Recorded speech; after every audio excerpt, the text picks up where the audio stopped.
नमस्कार, मी डॉक्टर हेमा। तर आपलं या व्हिडिओमध्ये आणि या चॅनलमध्ये मनापासून स्वागत।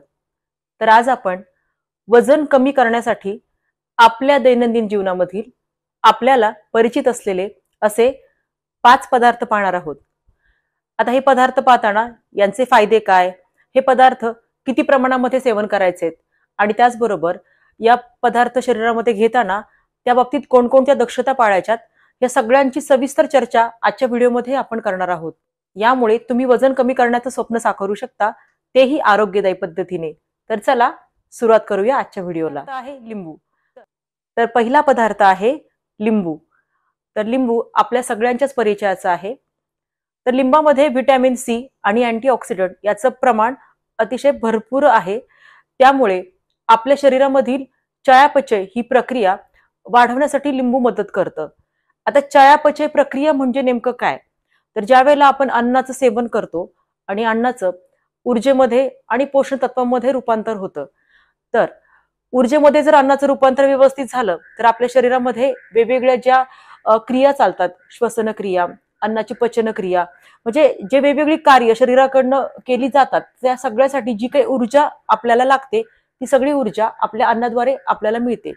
तर ही ऊर्जा निर्माण करण्याची प्रक्रिया म्हणजेच चयापचय प्रक्रिया, म्हणजेच मेटाबॉलिझम आपल्या इंग्लिशमध्ये आपण म्हणू शकतो।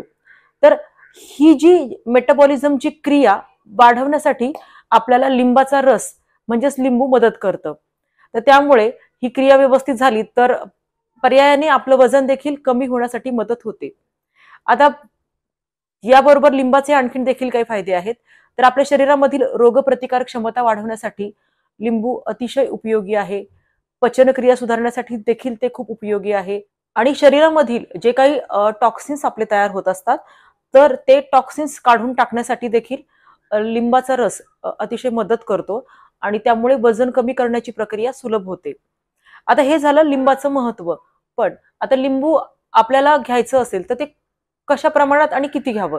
तर 1 चमचा लिंबाचा रस हा 250 ml पाण्यामध्ये, 250 ml पाणी म्हणजेच 1 ग्लास पाणी, तर 1 ग्लास पाण्यात 1 चमचा लिंबाचा रस।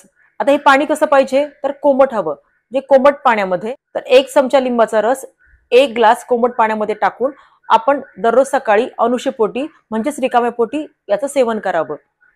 आता हे झालं प्रमाणाच्या बाबतीत। आता लिंबाचा रस किंवा लिंबाचं सेवन करताना दक्षता कुठली बाळगायची? आता सगळ्यात महत्वाचं की ज्यांना आम्लपित्त, अल्सर्स, ऍसिडिटी यासारखे जे काही त्रास असतील तर तुम्ही तुमच्या डॉक्टरांचा सल्ला नक्कीच घ्या।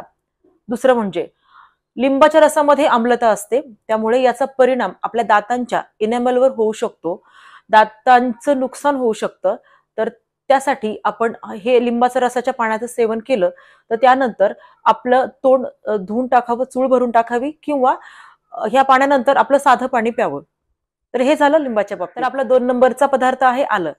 तर आल्यामध्ये जिंजरऑल आणि शोगोऑल हे 2 पदार्थ आहेत जे थर्मोजेनिक प्रक्रिया करतात। म्हणजे थर्मोजेनिक प्रक्रिया म्हणजे नेमकं काय ते थोडं समजून घेऊयात। तर थर्मोजेनिक प्रक्रिया म्हणजे आपल्या शरीराची उष्णता थोडी जास्त प्रमाणामध्ये वाढवणं। आता ही उष्णता वाढली की त्यामुळे आपल्या शरीरातल्या कॅलरीज बर्न व्हायला मदत होते। म्हणजेच आल्याचा वापर आपण आपल्या आहारात केला तर ही प्रक्रिया वाढायला मदत होते आणि त्यामुळेच कॅलरीज बर्न होतात आणि फॅट लेवल कमी व्हायला मदत होते। आता त्याचबरोबर आल्याचं सेवन हे शरीरामधील सूज कमी करण्यासाठी, गॅसेस कमी करण्यासाठी देखील मदत करतं।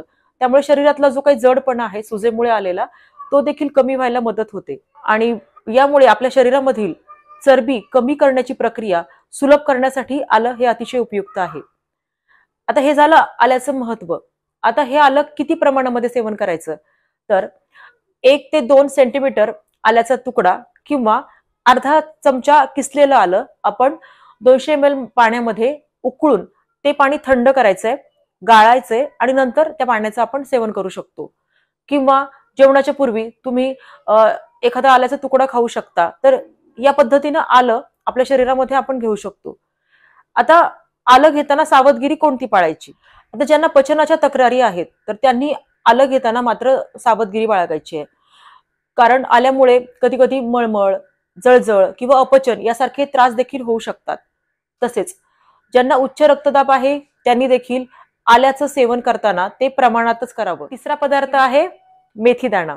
तर मेथी दाणा देखील आपल्या सगळ्यांच्या परिचयाचा आहे. तर मेथी दाण्यामध्ये जे काही फायबर्स, सॅपोनिन, गॅलॅक्टोमेनिन यासारखे पदार्थ असतात ते आपल्या शरीरामधील चरबी कमी करण्यासाठी मदत करतात. तर मेथी दाण्यामध्ये जो काही फायबर असतं तर ते आपलं भूक कमी करतं आणि त्यामुळे आपलं जास्तीचं खाणं टळतं आणि त्यामुळे आपोआपच आपला कॅलरी इंटेक कमी होतो आणि अर्थातच वजन कमी व्हायला मदत होते. आता त्याचबरोबर हे मेथी दाणे आपल्या रक्तामधील साखरेचं नियंत्रणासाठी देखील अतिशय उपयुक्त आहे. त्यामुळे ज्यांना डायबिटीस आहे त्यांना हे मेथी दाणे वजन करण्याच्या प्रवासात नक्कीच साखर कमी करणं आणि वजन कमी करणं अशा दोन्ही प्रकारे मदत करू शकतात. त्याचबरोबर मेथी दाणे हे तुमचे केस, त्वचा यांच्या आरोग्यासाठी देखील अतिशय उपयुक्त आहेत. आता हे झालं मेथी दाण्याचं महत्व. आता मेथी दाणे कसे घ्यायचेत आपण? तर मेथी दाणे घेताना त्याचं प्रमाण आपण बघूयात की 1 चमचा मेथी दाणे रात्री 1 ग्लास पाण्यामध्ये म्हणजेच 200 ml पाण्यामध्ये आपण भिजत टाकायचे. सकाळी हे पाणी गाळून घ्यायचं. पाणी गाळलेलं पाणी प्यायचं आणि जे काही मेथी दाणे भिजलेले आहेत तर ते व्यवस्थित चावून चावून खायचे. या पद्धतीनं आपण मेथी दाण्याचं सेवन करू शकतो. आता हे झालं प्रमाणाच्या बाबतीत. आता दक्षता कुठली पाळायची? तर अतिप्रमाणामध्ये मेथी दाण्याचं सेवन केल्यामुळे गॅस, मळमळ होऊ शकते. कारण मेथी दाणे हे मूळतः उष्ण स्वभावाचे आहेत. त्यामुळे ज्यांना उष्णतेचे विकार आहेत त्यांनी हे दाण्याचं सेवन करताना दक्षता पाळावी. मेथीचा अतिवापर केल्यामुळे डिहायड्रेशन होण्याची शक्यता असते. त्यामुळे ज्या काळामध्ये आपण मेथी दाण्यांचं सेवन करणार आहोत तर त्यावेळेला आपल्या पाण्याचं प्रमाण, पाणी पिण्याच्या प्रमाणावरती आपल्याला लक्ष ठेवणं गरजेचं आहे. त्यामुळे पुरेसं पाणी प्या. मधुमेह असणाऱ्या व्यक्तींनी मेथी दाण्याचं सेवन करताना आपल्या साखरेचं प्रमाण नियमित तपासत राहावं. तर ह्या झाल्या मेथी दाणे सेवन करत असताना घ्यायच्या दक्षता. आता आपला चौथा पदार्थ आहे लसूण. आपल्या दैनंदिन जीवनामध्ये लसूण आपल्याला अतिशय परिचित पदार्थ आहे. भाज्यांमध्ये, चटण्यांमध्ये आपण अगदी सर्रास याचा वापर करतो. पण वजन कमी करण्यासाठी याचा वापर नेमका कसा करायचा ते आपण आता बघूयात. तर लसणामध्ये ॲलिसिन नावाचा एक जो काही घटक असतो तो चयापचयाची क्रिया अधिक सक्रिय करतो आणि त्यामुळे आपलं वजन कमी होण्यासाठी मदत होते. त्याचबरोबर लसूण लायपोजेनेसिस नावाच्या प्रक्रियेला प्रतिबंध करते. त्यामुळे आपल्या शरीरामध्ये नवीन चरबी साठवली जात नाही. त्याचबरोबर लसणामध्ये अँटी इन्फ्लेमेटरी इफेक्ट आहे. त्यामुळे आपल्या शरीरामध्ये जर काही सूज असेल तर ती सूज कमी करण्यासाठी देखील लसूण अतिशय उपयोगी आहे आणि त्यामुळे आपल्या शरीरामधील हार्मोनचं संतुलन व्हायला मदत होते. आपलं वजन कमी करणं सोपं होतं. लसूण लिव्हरला डिटॉक्सिफिकेशन या प्रक्रियेमध्ये मदत करते. त्यामुळे आपल्या शरीरामधील जे काही दूषित पदार्थ आहेत ते बाहेर काढून टाकण्यासाठी मदत होते. त्यामुळे शरीराला चरबी कमी करणं सोपं होतं. लसणामध्ये आल्याप्रमाणे थर्मोजेनिक इफेक्ट आहे. या इफेक्टमुळे देखील आपलं वजन कमी व्हायला मदत होते, चरबी कमी व्हायला मदत होते. आता हे झालं लसणाचं महत्व. आता आपण लसण किती प्रमाणामध्ये सेवन करायचं त्याबद्दल बघूयात. तर दररोज सकाळी 1 किंवा 2 कच्च्या लसणाच्या पाकळ्या आपण चावून खाऊ शकतो किंवा पाण्याबरोबर ह्या गिळल्या तरी चालतील. आता प्रमाण आपण पाहिलंय. आता या बाबतीत सावधगिरी काय पाळायची ते एकदा पाहूयात. तर लसूण हे देखील उष्ण प्रकृतीचं आहे. तर त्यामुळे ज्यांना उष्णतेचे विकार आहेत तर त्यांनी लसणाचं सेवन करताना दक्षता घ्यायची आहे. तर लसूण जास्त प्रमाणामध्ये खाल्ल्यास ऍसिडिटी, गॅस किंवा रक्तदाब कमी होणे यासारखे त्रास होऊ शकतात. तसेच तुम्ही रक्त पातळ करणारी काही औषधं घेत असाल तर लसणाचा अतिरेक टाळा. लसणाच्या सेवनामुळे आपल्या श्वासाला आणि आपल्या शरीराला देखील काही प्रमाणामध्ये लसणाचा वास येण्याची शक्यता आहे. आपला 5वा पदार्थ आहे दालचिनी. दालचिनीमधील सिनामाल्डिहाइड नावाचा घटक थर्मोजेनिक प्रक्रियेला सक्रिय करण्यासाठी मदत करतो. आता आपण थर्मोजेनिक प्रक्रिया मागे समजून घेतली आहे. तर त्यामुळे कॅलरीज जास्ती प्रमाणामध्ये बर्न होतात आणि फॅट लेवल कमी होते आणि म्हणूनच आपलं वजन कमी व्हायला मदत होते. तसेच दालचिनीमुळे आपली इन्सुलिन सेन्सिटिव्हिटी सुधारते आणि रक्तामधील साखरेचं प्रमाण हे स्थिर राहायला मदत होते.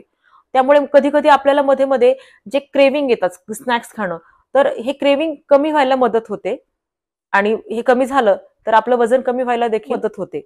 तसेच दालचिनी देखील लायपोजेनेसिस प्रक्रियेला प्रतिबंध करते. त्यामुळे आपल्या शरीरामध्ये अतिरिक्त चरबी साठवली जात नाही. तसेच ब्राऊन फॅटला देखील हे सक्रिय करते. त्यामुळे जास्त उष्णता निर्माण होऊन तो चरबीला जाळतो. दालचिनी लिव्हरला डिटॉक्सिफिकेशन या प्रक्रियेमध्ये मदत करते आणि त्यामुळे चरबीचे विभाजन व्हायला मदत होते आणि हे झाल्यामुळे आपलं वजन देखील कमी व्हायला देखील मदत होते. आता हे झालं दालचिनीचं महत्व. आता याचं प्रमाण कसं घ्यायचं, तर अर्धा चमचा दालचिनीची पावडर 200 ml गरम पाण्यामध्ये टाकायची आहे. 5 मिनिटासाठी हे पाणी तसंच ठेवायचंय आणि त्याच्यानंतर हे पाणी गाळून आपण प्यायचंय. तर हे झालं दालचिनीच्या पाण्याचं प्रमाणाबाबतीत. आता दक्षता काय घ्यायची आहे दालचिनी खाताना. दालचिनीमध्ये क्युमारिन नावाचा जो काही घटक आहे तो यकृतासाठी हानिकारक आहे. आता हा हानिकारक कधी होतो, जर आपण या दालचिनीचा अति प्रमाणामध्ये वापर केला तर तो हानिकारक ठरू शकतो. तर त्यामुळे त्याचा अति प्रमाणामध्ये वापर टाळावा. ज्या व्यक्तींना मधुमेह आहे त्या व्यक्तींनी डॉक्टरांच्या सल्ल्यानेच दालचिनीचा वापर करावा. तर हे 5 पदार्थ तुमचं वजन कमी करण्यासाठी आणि तुम्हाला आरोग्य संपन्न ठेवण्यासाठी अतिशय उपयुक्त आहेत. पण या पदार्थांचा वापर योग्य प्रमाणामध्ये, आपली प्रकृती कशी आहे त्या प्रकृतीला पाहून, मी ज्या काही दक्षता सांगितलेल्या आहेत त्या दक्षता पाळूनच करावा. लक्षात ठेवा, वजन कमी करणं ही दीर्घकालीन प्रक्रिया आहे. त्यासाठी आपला संयम, सातत्य, व्यायाम आणि त्याचबरोबर संतुलित आहार अतिशय महत्वाचा आहे. या सगळ्यांची जोड दिली तर आपला वजन कमी करण्याचा प्रवास अतिशय सुखकर आणि यशस्वी होऊ शकतो. तुम्हाला या टिप्स उपयोगी वाटत असतील तर मला नक्कीच कमेंट करून कळवा. आणि हो, जर व्हिडिओ आवडला असेल तर याला लाईक करा, शेअर करा आणि चॅनलला अजूनही सबस्क्राईब केलं नसेल तर सबस्क्राईब करा. आपण आपला अमूल्य वेळ देऊन हा व्हिडिओ पूर्ण पाहिल्याबद्दल आपले खूप खूप आभार.